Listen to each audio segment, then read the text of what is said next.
Sun a shine, but things no bright. Though pot a boil, pickle no enough. River flood and rain a fall. Rain a fall, but dirty tough. An excerpt from Dirty Tough, a celebrated work by the cultural icon Miss Lou, born on September 7, 1919. Renowned as a Jamaican poet, folklorist, writer, and educator, Miss Lou's contributions continue to illuminate the rich Jamaican heritage and literature.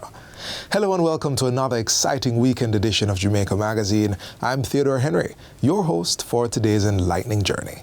Thanks for joining us. Are you a PATH or Wards of the State applicant? Then this video is for you.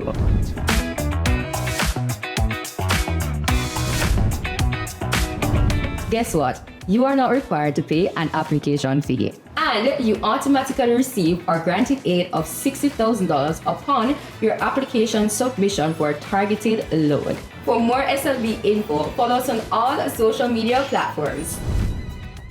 What's in a name? When I say Miss Lou, what comes to mind? Are there images, feelings, and memories that immediately arise when you hear someone's name? What about your own? What if the images, feelings, and memories are all negative and you wanted to change that? Well, that's where a deed poll comes into play, and the RGD is the facilitator. Let's explore this intricate path of the human experience with Registration Officer at the RGD, Tamar Blake.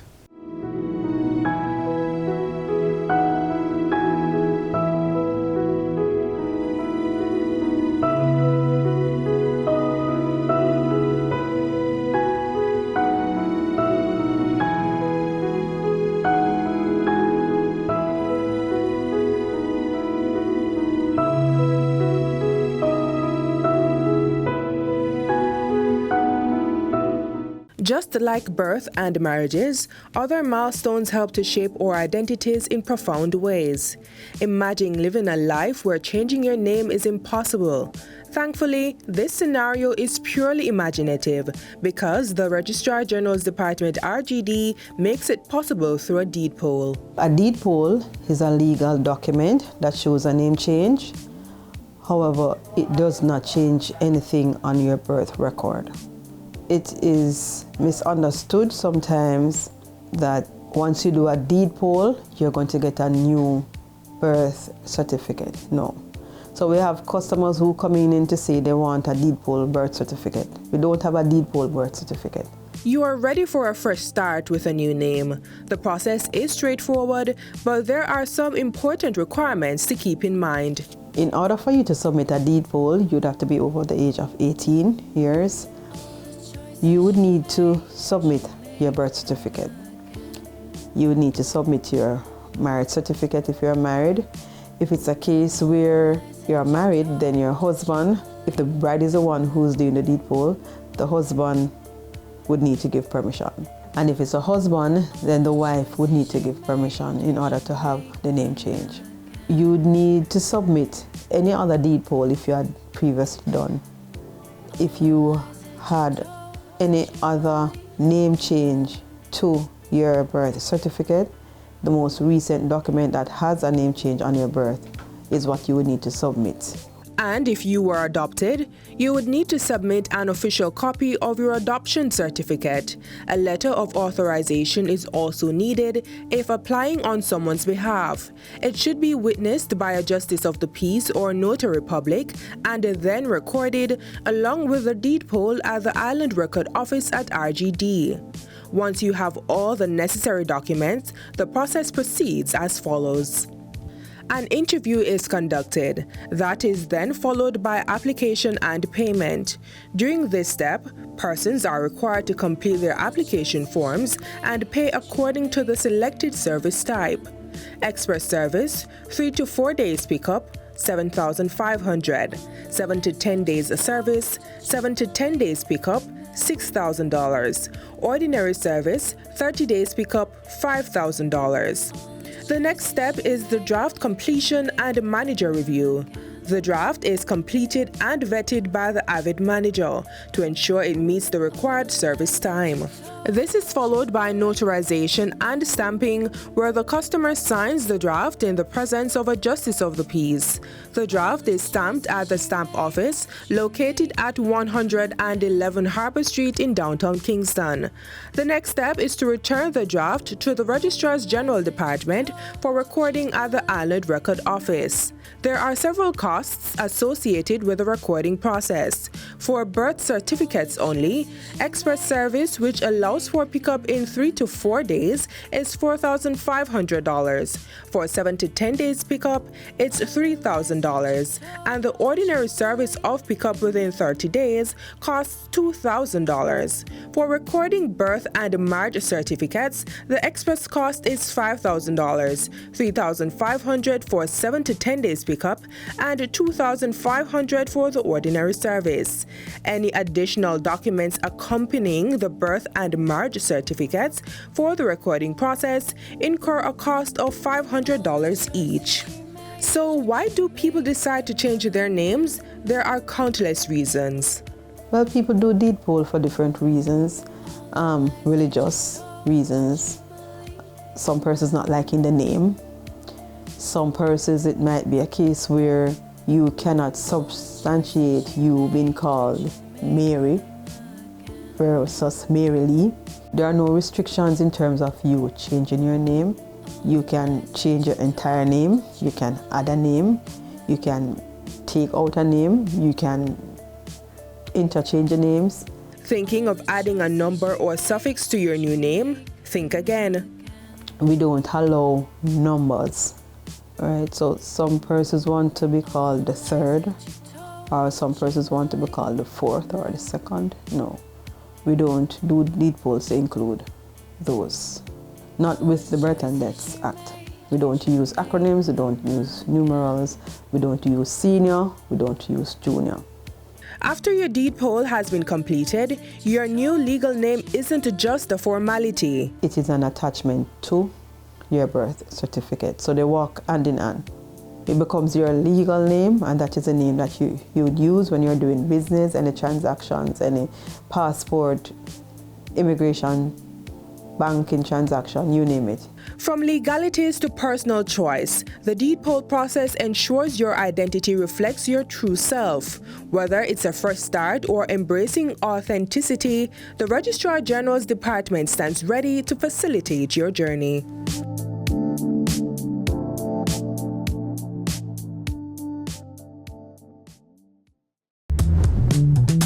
How am I going to go to college? I can't find anybody to stand security for me.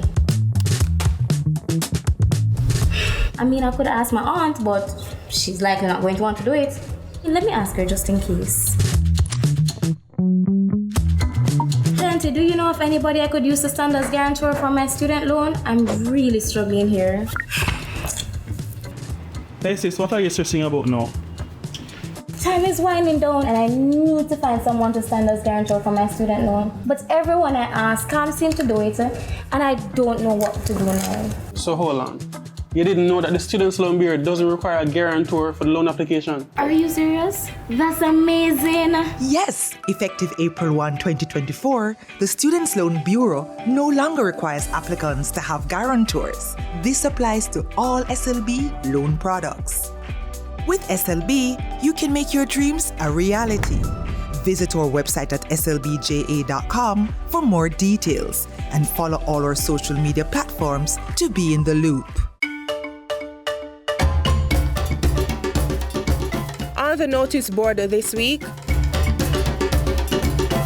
the Ministry of Labour and Social Security, through the Jamaica Labour Market Information System, LMIS Division, is hosting a job fair on September 10. It will be held at Ridgemount United Church, 53 Main Street in Mandeville from 9 a.m. to 3 p.m. To participate, visit lmis.gov.jm, upload your resume and register under the events section, or email your resume to customer service at lmis.gov.jm. Walk-ins are also welcome.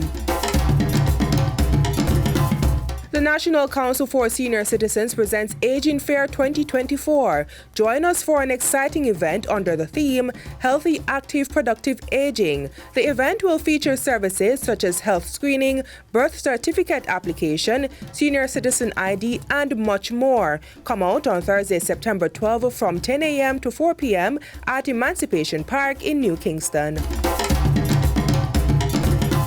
The Jamaica Civil Service Association Men's Coalition Committee presents Man Talk 101, Traditional versus Modern Masculinity. The talk will take place on Thursday, September 26 at 12 noon at Jazeera Park, 31 Malines Road, Kingston 10.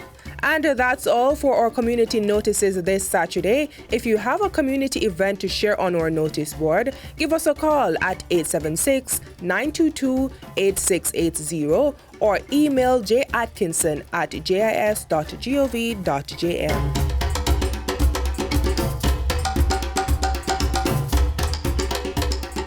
Explore the government's strides towards inclusivity as the Jamaica Council for Persons with Disabilities champions greater employment opportunities for these individuals, driven by the transformative Disabilities Act.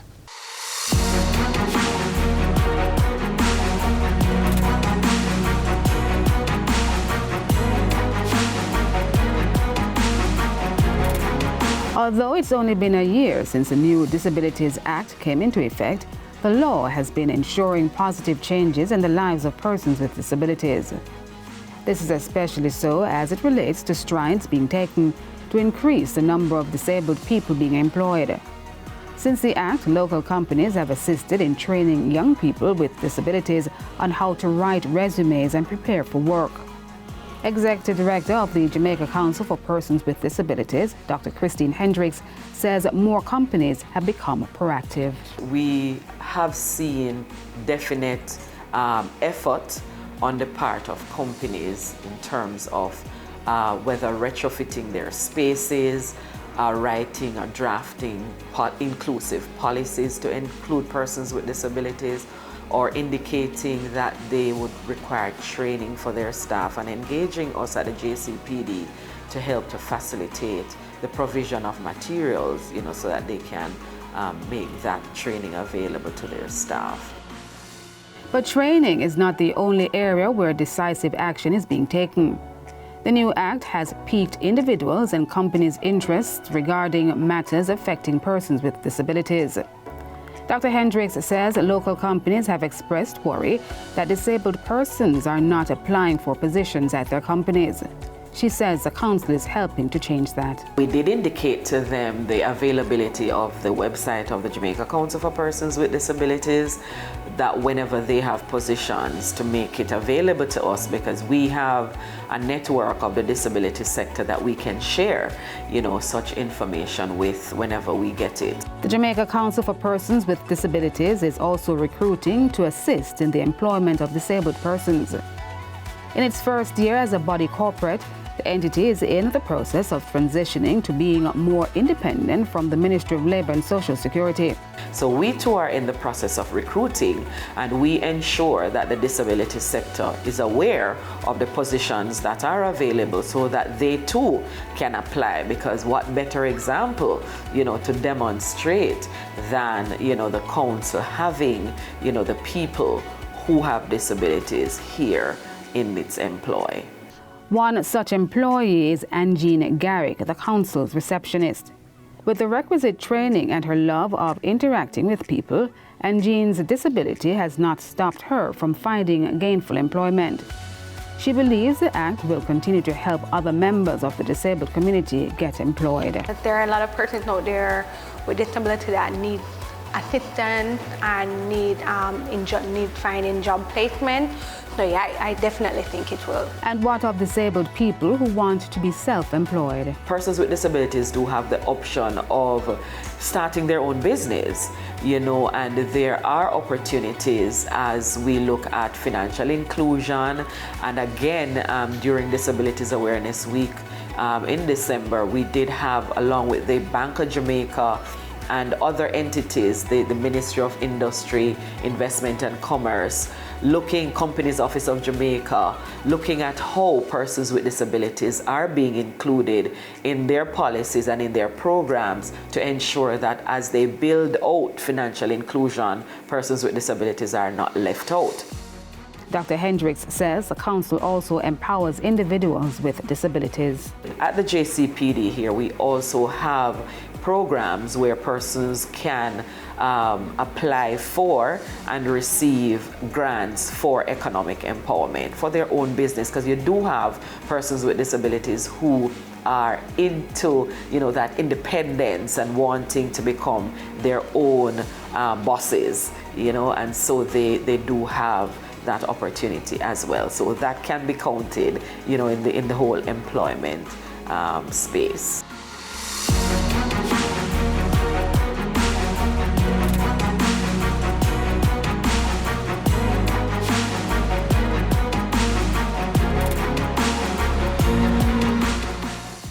My name is Courtney Coley. I'm a Deputy Superintendent of Police assigned to the Community Safety and Security Branch. The Jamaica Constabulary Force has pledged to serve, protect, and reassure the people of Jamaica, as well as visitors to our shores, with courtesy, integrity, and proper respect for the rights of all. The last academic year brought with it a number of challenges, particularly around school violence. The Jamaica Constabulary Force, in partnership with the Ministry of Education and Youth, as well as other stakeholders, have embarked and will continue to embark on initiatives aimed at reducing these incidents of violence. One such program is the Safe Schools program. This program sees police officers partnering with school administrators to realize a safer school environment. These police officers have received training and are referred to as school resource officers. Currently, 40 additional police officers are being trained to bolster what already exists. The program will see members of the Jamaica Constabulary Force out in their numbers in schools. Additionally, police officers will be deployed at transportation centers and hubs, school corridors, major roadways, and any other place that students are likely to congregate before and after school. The Jamaica Constabulary Force is a force for good. What we're asking the public for is their usual support, patience, and understanding. It is only together that we're stronger. Let us join hands and hearts and see to the safety and security of our nation's youths. Thank you.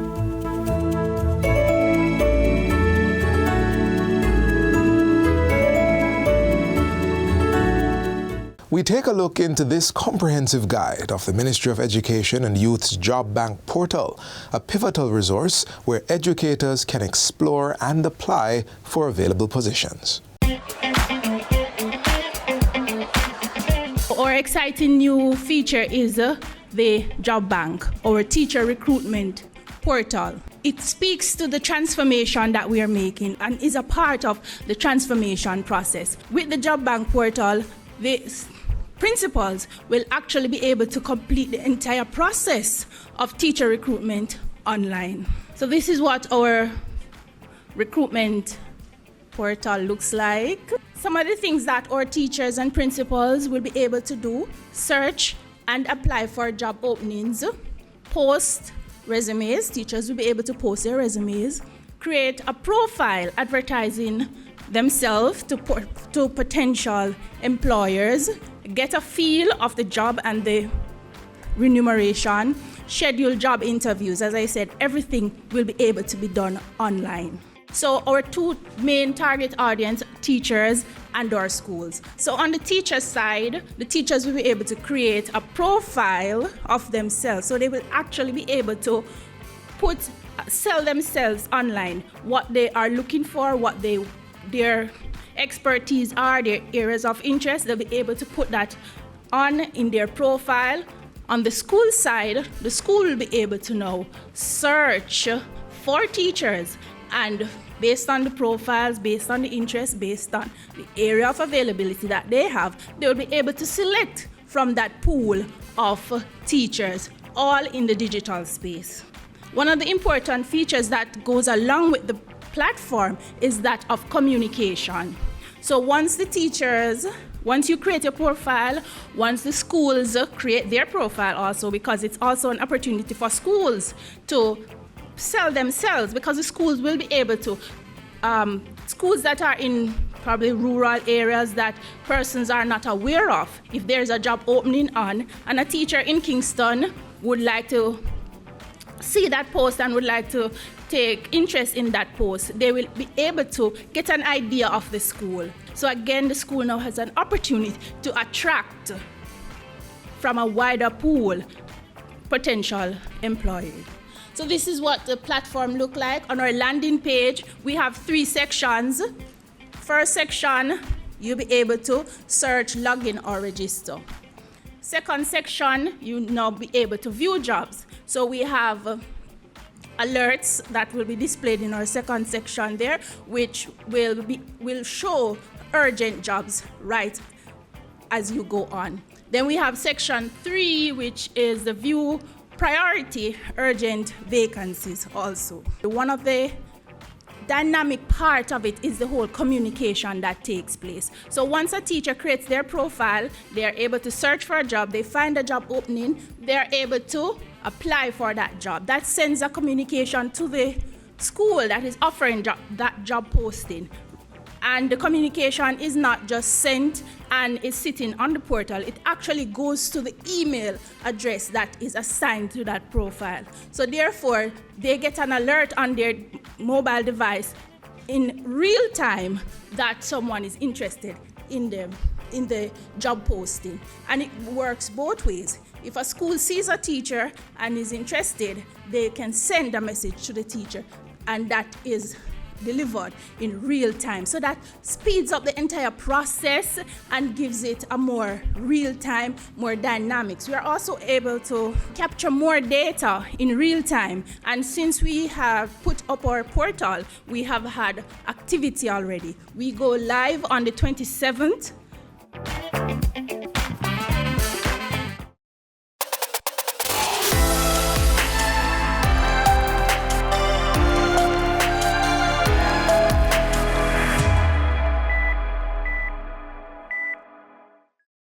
And to close today's magazine, join us for little merriment as we explore this tribute to the lasting cultural impact of Miss Lou on a most fitting day.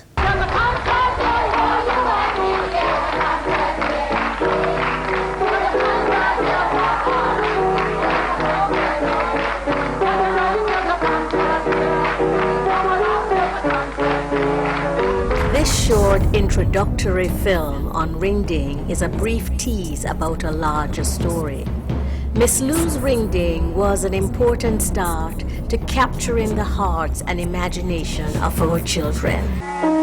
No, I will make you have a present of a pretty gold ring. It's a familiar sound that one would hear back in the day. Yes, you guess it right. It was ring-ding time with Miss Lou. But if you weren't born in the 80s and 70s, thereabout, then chances are you might not be familiar with what I'm talking about. But not to worry. Check somebody in your family or your community to tell you more about Miss Lou. All right, you come straight down. Stand up here and go straight.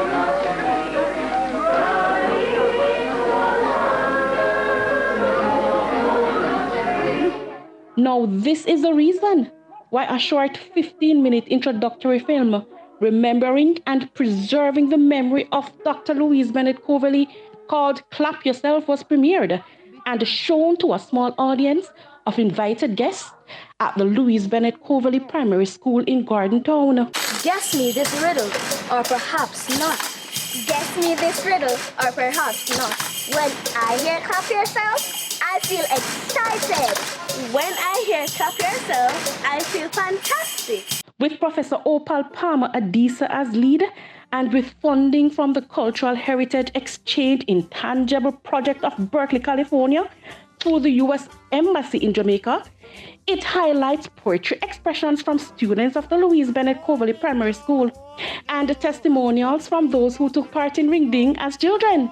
And that was when it was aired on JBC TV, back in the late 70s to early 80s. Well, I remember Ring Ding as a child, and I was told when I tried to find out that most of the Ring Ding tapes were lost or taped over. I was really shocked about that because I thought it was such an important cultural legacy. And so I wanted to make sure that those who didn't know about Ring Ding, remembered Ring Ding, and that we be reminded that our children still need a Ring Ding today. We have this documentary that we were able to sponsor in honor of the life of Miss Lou.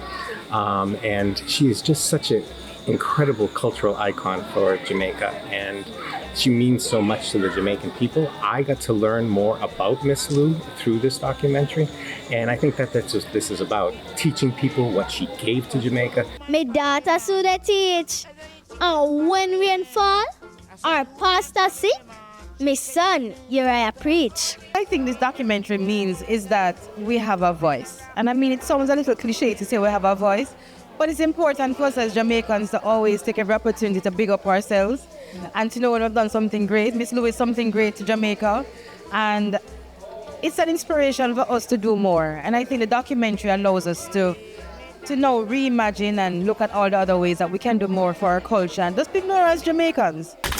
I like to say, bruh, I think I know you from somewhere. But to Pelosa, you never see it. I like to say anywhere. I come here for Christmas. I felt surprised and happy when our teacher came to us and told us that we will be a part of this documentary. It has been a wonderful time. During the documentary, it was fun and we enjoyed the experience.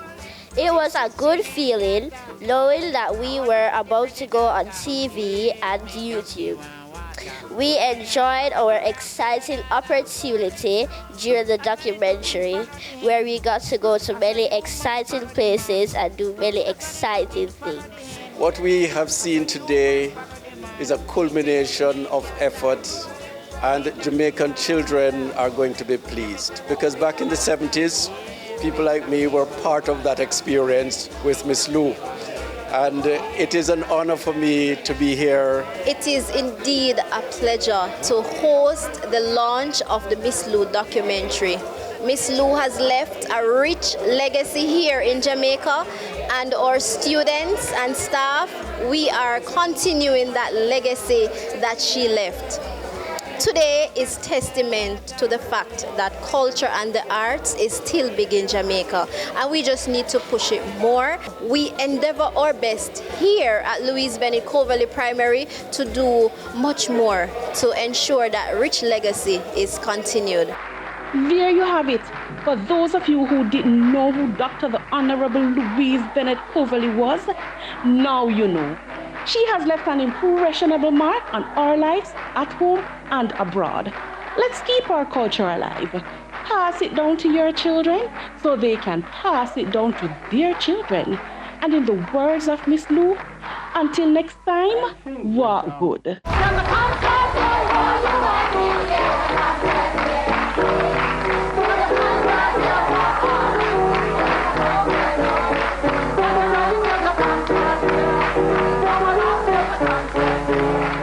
As we conclude today's edition of Jamaica Magazine, we hope you found these features informative and engaging. Stay connected with JIS through our website at jis.gov.jm and on social media. On behalf of the production team, I'm Theodore Henry. Enjoy your weekend.